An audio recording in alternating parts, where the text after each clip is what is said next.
Baik Iwan Ahwat yang dirahmati Allah, kita lanjutkan topik berita di kesempatan ini dengan dialog spesial di hari Jumat dengan Ustadz Abdullah Hamahua yang sudah terhubung di line telepon. Halo, Assalamualaikum Ustadz. Waalaikumsalam warahmatullahi wabarakatuh. Kabar baik dan sehat ya? Alhamdulillah. Alhamdulillah. Terima kasih yang pertama atas waktunya di Bang Abdullah. Yang pertama kami ingin mengangkat sebuah isu yang cukup ramai ya hari-hari ini diperbincangkan mengenai Hakim Agung terima suap lagi maksudnya ya. Satu lagi kita tahu bahwa ada satu lagi Hakim Agung yaitu Ghazal Basaleh ya yang menjadi tersangka penerima suap terkait penanganan perkara di Mahkamah Agung.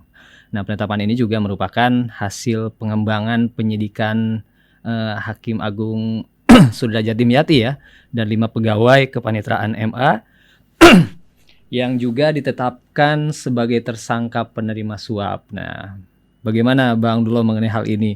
Jual beli perkara, apakah memang tersembunyi, apa sudah jadi rahasia umum nih? Nah, apakah ini juga fenomena gunung es, Bang Dulo? Iya, memang hampir bisa dikatakan seluruh lembaga penegak hukum kita itu bermasalah karena sistem tata kelola, apakah di kepolisian, di kejaksaan, dan di Mahkamah Agung itu syarat dengan peluang untuk KKN, baik dalam bentuk korupsi, kolusi maupun nepotisme. Paling tidak kolusi dan nepotisme itu dalam hal tertentu maka kemudian korupsi jadi fakta. Saya ingin mengisahkan kembali ketika saya baru masuk KPK 2005. Saya mengusulkan kepada dalam rapat pimpinan kita menangkap beberapa jenderal Polda, Kapolda supaya kemudian bisa dibersihkan lembaga-lembaga penegak hukum. Salah seorang pimpinan KPK waktu tanya kenapa Pak? Saya bilang di Hong Kong gitu. Di Hong Kong itu polisinya luar biasa jahatnya. Maka ketika KPK dibentuk di Hong Kong, maka mereka bubarkan polisi. Jadi semua polisi dibubarkan, kemudian dipilih polisi-polisi yang masih baik, kemudian diaktifkan kembali. Kata seorang pimpinan yang lain mengatakan, Pak Abdullah, kalau Hong Kong itu karena kejaksaannya bagus, hakimnya diimpor dari British, dari Inggris, karena itu bisa berjalan.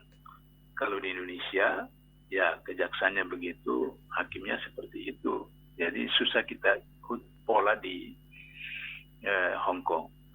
Maka kemudian disepakati waktu itu, kalau begitu kita mulai dengan Kejaksaan Agung. Nah, salah satu syarat untuk bisa membuat aparat penegak hukum, mulai dari polisi, jaksa, kemudian hakim itu tidak korupsi adalah penghasilan mereka itu harus dinaikkan.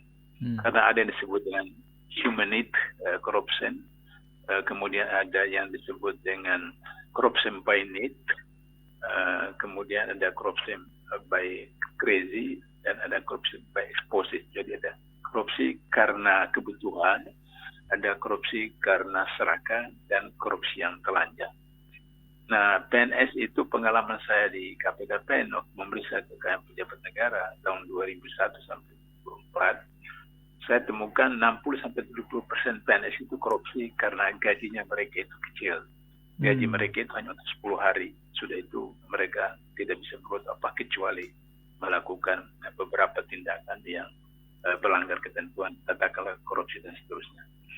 Nah, kami cek kepada Kementerian Keuangan, ternyata kejaksaan Indonesia itu sekian puluh ribu orang, sehingga kalau dinaikkan minimal harus 100% gaji mereka, itu APBN tidak mampu.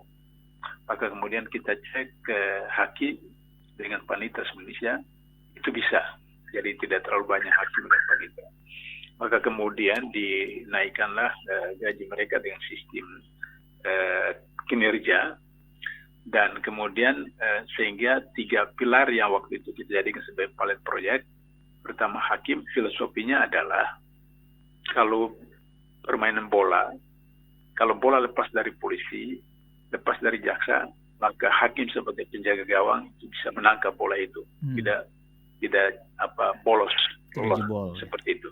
Itu filosofinya. Kedua, karena hakim dengan panitera semestinya itu jumlahnya kecil, maka ditetapkanlah Mahkamah Agung sebagai pilot project itu tahun 2005.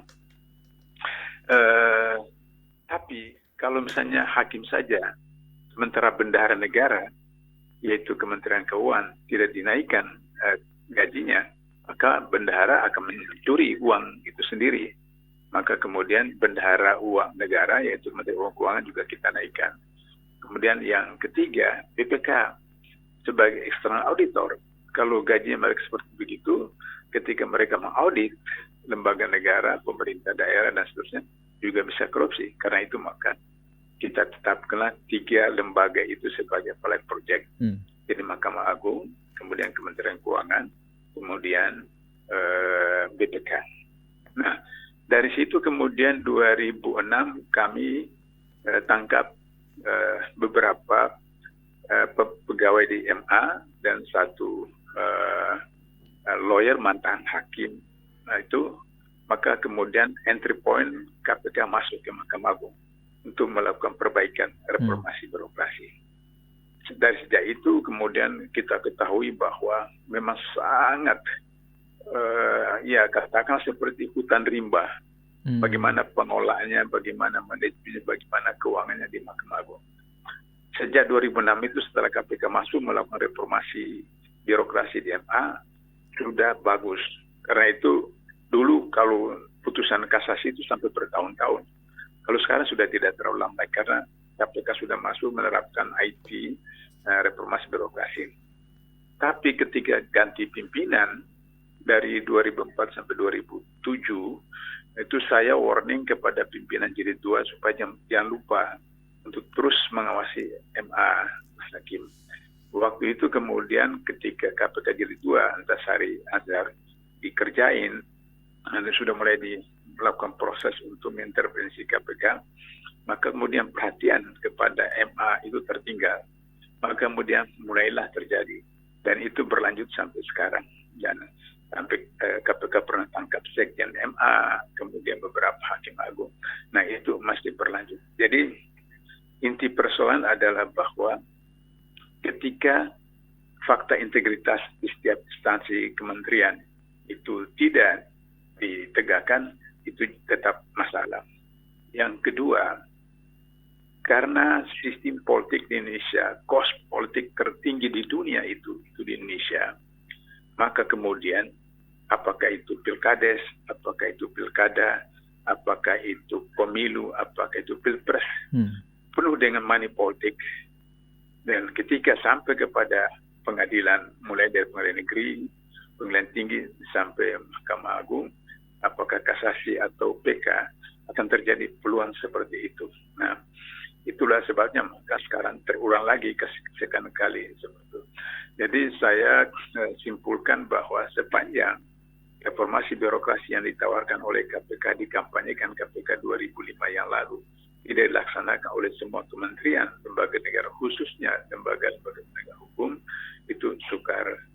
Yang kedua, sepanjang undang-undang partai politik, undang-undang pemilu, undang-undang pilkada, undang-undang pilpres tidak diubah, katakanlah misalnya dengan ada parliament threshold, ada presiden threshold.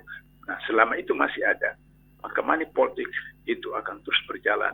Sehingga akhirnya kemudian hakim sebagai pihak yang terakhir menentukan nasib anggota DPR, DPRD, Bupati, Gubernur, Wali Kota, Presiden, Wakil Presiden akan tetap terlibat dengan kasus-kasus money politik. Kita tahu Pilpres 2019 betapa jahatnya itu tapi kemudian MK loloskan dan seterusnya seperti itu. Jadi itu Mas Rijal. Baik. Nah, saya membaca satu komentar dari pengamat politik Zainur Rahman, pengamat anti korupsi maksudnya. MA ini sudah digerogoti penyakit korupsi yang sistematik ya. Kita tahu bahwa satu saja seorang hakim melakukan korupsi itu kan sudah mencederai, merusak Ya, gitu ya, mengganggu tatanan dan sistem hukum dan keadilan. Apalagi sekarang ada 2 hakim agung gitu. Itu semakin menunjukkan bahwa hukum di ya, Indonesia hingga saat ini nih masih tadi ya, masih diperjualbelikan gitu. Nah, kalau kita melihat, jika penegak hukum seperti tadi polisi, jaksa, hakim tersangkut masalah hukum, eee, apakah selayaknya, dihukum mati atau minimal hukum seumur hidup? Karena seharusnya mereka ini yang menjadi garda terdepan gitu demi tegaknya hukum ya. di Indonesia. Di dalam pasal 2 ayat 2 Undang-Undang Tindak Pidana Korupsi itu ada disebutkan bahwa dalam keadaan tertentu pidana mati dapat diberlakukan. Sayangnya di dalam penjelasan pasal ini disebutkan bahwa yang dimaksud dengan keadaan tertentu itu adalah negara dalam keadaan perang atau negara dalam keadaan bencana alam secara nasional. Jadi undang-undang yang dibuat oleh DPR dan pemerintah ini memang menyiapkan pintu untuk atau jendela untuk mereka lari keluar seperti lolos seperti itu. Sehingga akhirnya sampai kapanpun hukuman mati tidak bisa diberlakukan karena kalau mau berlakukan hukuman mati itu bagi koruptor, kita undang dulu satu negara menyerang kita, perang, baru itu pasal. Atau kita berdoa bencana alam secara nasional, baru kemudian itu bisa diberlakukan pasal itu. Karena itulah maka 2019 itu pilkada itu tetap berlangsung karena kalau tidak berlangsung berarti dalam bencana nasional soal COVID-19 itu, maka kemudian orang yang menggunakan dana COVID atau dana bansos seperti Mensos itu bisa dijatuhkan mati. Karena itu maka kemudian tetap dilakukan pilkada seperti itu supaya tidak dianggap bencana nasional sehingga mantan Mensos itu tidak jadi hukuman mati karena dalam keadaan bencana alam. Nah karena itu maka saran saya adalah ikut saja undang-undang narkoba. Undang-undang narkoba itu ditetapkan sekian kilo misalnya, itu dia hukuman mati. Nah jadi dimasukkan itu dalam undang-undang tindak pidana korupsi, yaitu misalnya katakanlah 1M misalnya korupsi, katakanlah jari kelingking kiri dipotong, 2M 2 jari dipotong, 3M 3 jari potong, 4M 4 jari potong, 5M 5 jari. Nah, sebelum itu kemudian kalau misalnya yang ke atas lagi tangan kanan sampai 5 jari habis. Nah, sampai kemudian pada batas yang ditetapkan oleh Undang-Undang Narkoba itu sekian kilo itu nilainya berapa? Kemudian kalau koruptor korupsi sekian ratus miliar, hukuman mati. Dan itu dibenarkan dalam undang-undang di Indonesia, hukuman mati diberlakukan. Soal teroris, soal narkoba, itu kan hukuman mati. Jadi korupsi juga seperti itu. Nah, sehingga yang begitu barangkali bisa jadi kapok masyarakat. Kenapa Islam menerapkan hukum hudud tontangan bagi pencuri? Karena ada bukti fisik bahwa orang itu tangannya buntung sebelah kiri atau sebelah kanan, dan itu membuat kapok orang yang lihat dan dirinya sendiri dan keluarnya seperti itulah hikmah daripada hukum Islam, ada hudud seperti itu. Kalau sekarang masuk penjara itu sama dengan pindah tempat tidur. Jadi dari rumah dipindahkan saja ke penjara. Misalnya di rumah biasa di atas kasur, di penjara di atas kasur. Di rumah nonton TV, di penjara juga ada TV. Di rumah bisa main HP. Di penjara resmi tidak boleh bawa HP, tapi ternyata di dalam bisa beli HP semuanya. Jadi bisa nyaman saja. Mau melakukan hubungan seks misalnya bisa disediakan seperti itu. Jadi sehingga kemudian kalau misalnya korupsi 10 tahun, kemudian nanti remisi, kemudian berkelakuan baik di dalam, berubah seakan-akan jadi ustaz aja begitu. Ya udah, kemudian baru 3 tahun, 4 tahun ada remisi, setelah lewat 2/3 bebas seperti itu yang kita saksikan. Sekian banyak koruptor yang kemudian bebas. Jadi itu saran saya agar supaya betul-betul selain reformasi birokrasi, kemudian tingkat kesejahteraan, baru kemudian hukumannya adalah diterapkan seperti hukuman narkoba yang terakhir dibunuh, atau dimulai dengan potong tangan seperti itu. Itu Mas Rizal. Baik, dan mungkin kita juga sekarang Indonesia ini memerlukan manusia-manusia yang tidak dapat diperjualbelikan ya, yang mempunyai integritas, setia, jujur, manusia yang akan berdiri tegak mungkin ya demi kebenaran walaupun langit runtuh misalnya. Begitu Bang Lullah. Baik Bang Lullah, yang terakhir mungkin ada komentar mengenai G20 yang sudah resmi ditutup ya Rabu lalu. Bagaimana Bang Abdullah melihat pagelaran G20 ini? Jadi orang Indonesia ini kan aneh betul. Dianggap masuk G20 itu, maka Indonesia itu dianggap negara maju. Negara maju, padahal sekian puluh persen, kalau menurut World Bank, itu ada 47% orang Indonesia itu miskin. Kenapa? Karena data-data World Bank yang disebut dengan orang miskin itu adalah penghasilannya di atas $2, itu orang miskin. Tapi kalau BPS di Indonesia menetapkan disebut dengan orang miskin itu adalah penghasilan di bawah $100. Karena itu hanya disebutkan 10, sekian persen orang miskin. Tapi kalau misalnya menggunakan terminologi World Bank, PB itu 40% lebih orang miskin seperti itu. Nah, sehingga kemudian G20 orang-orang negara kaya. Padahal itu kan asbabul urutnya itu kan ada 7 negara itu yang masuk dalam kelompok itu. Ya, Amerika, Kanada, China, Rusia, Jerman, Prancis. Nah, tapi kemudian beberapa tahun yang lalu mereka berundi menganggap kalau kita cuma 7 negara ini saja, kita punya sumber daya alam terbatas, kita punya pasar terbatas, kita punya SDM terbatas, manusia terbatas. Ya kita perluaskan dong, kita perluaskan. Maka jadilah 20 negara. Nah, pertanyaannya kenapa di Asia Tenggara, Indonesia, Malaysia tidak, Singapura tidak, Brunei tidak. Ya kan ini teori ekonomi. Teori ekonomi itu satu hal yang paling penting itu adalah pasar. Nah, pasar Indonesia itu 270 juta.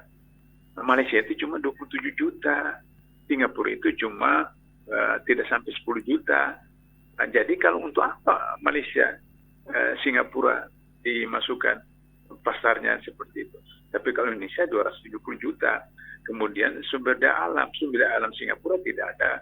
Sumber daya Malaysia ada, tapi tidak seperti Indonesia. Begitu juga Thailand, Filipina dan seterusnya.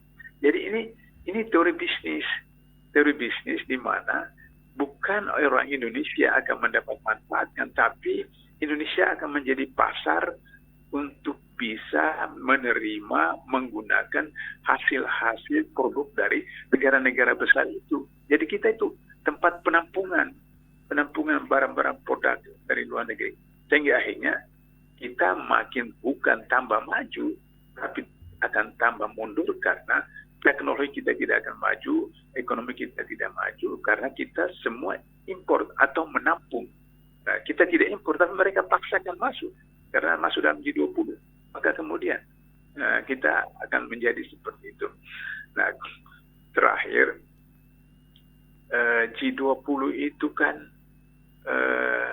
ya, barangkali seperti misalnya anak kecil kemudian mau dihibur dikasih gula-gula sehingga kemudian seakan-akan Presiden Jokowi itu nanti Anda jadi sekjen PBB. Itu kan Mahathir yang dikenal begitu tokoh di Asia Tenggara yang membangun negaranya itu luar biasa saja, itu juga bermimpi begitu. Itu cuma mimpi seperti itu. Apalagi misalnya Indonesia ya. Jadi oleh karena itu untuk menghabiskan anggaran ya padahal kita ini lagi COVID-19, kita punya utang yang jatuh tempo tahun ini 450-an triliun, kemudian bunga utang yang jatuh tempo sekarang ini ada 405 triliun. Jadi 800-an triliun itu 40% dari APBN kita yang 2.000 triliun. Nah, habis untuk itu belum lagi nanti ke IKN, kereta api yang sudah mulai terbengkalai. Kan tadinya rencana Presiden Cina nanti sama-sama dengan Presiden Indonesia meresmikan penggunaan kereta api Jakarta-Bandung. Malah sekarang tidak tahu bagaimana nasibnya seperti itu. Jadi kita terlalu mudah untuk dikendalikan oleh para oligarki internasional hanya karena kita terlalu naif untuk mengantisipasi kondisi seperti itu. Itu catatan G20, Mas Rijal. Baik, terima kasih Ustadz Abdullah Hemawa atas waktunya, atas penjelasannya. Insya Allah kita bertemu lagi di Jumat pekan depan ya. Sehat-sehat Bang Abdullah dengan keluarga. Sekali lagi terima kasih. Assalamualaikum warahmatullahi wabarakatuh. Waalaikumsalam warahmatullahi wabarakatuh.